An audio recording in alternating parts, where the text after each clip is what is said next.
including of entire families, and the loss of at least of one of our colleagues from UNRWA. He expresses his sincere condolences to Syrians mourning the loss of loved ones and wishes a speedy recovery for the injured.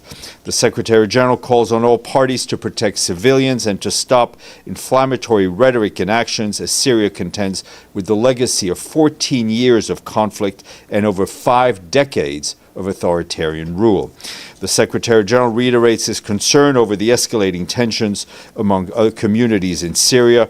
The bloodshed in Syria must stop immediately, he said, and perpetrators of violations must be held to account. The concerns of Syria's communities must be addressed in a meaningful manner. The Secretary General takes note of the announcement by the caretaker authorities of the creation of an investigative committee as well as a committee for the preservation of civil peace. The Secretary General underscores the importance and the urgency of inclusive and a transparent transitional justice and reconciliation process for the sustainable peace in Syria.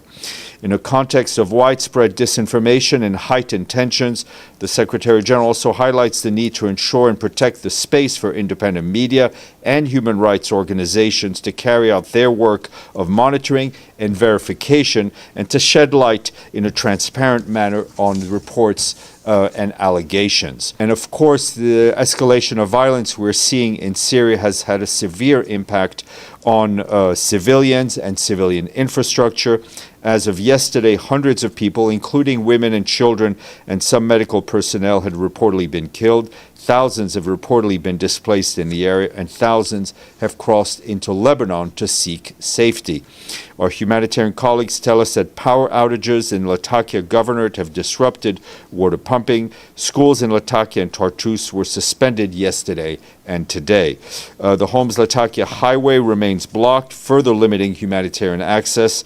Humanitarian operations in the area remain severely disrupted, with insecurity halting all movements to and within the coastal areas.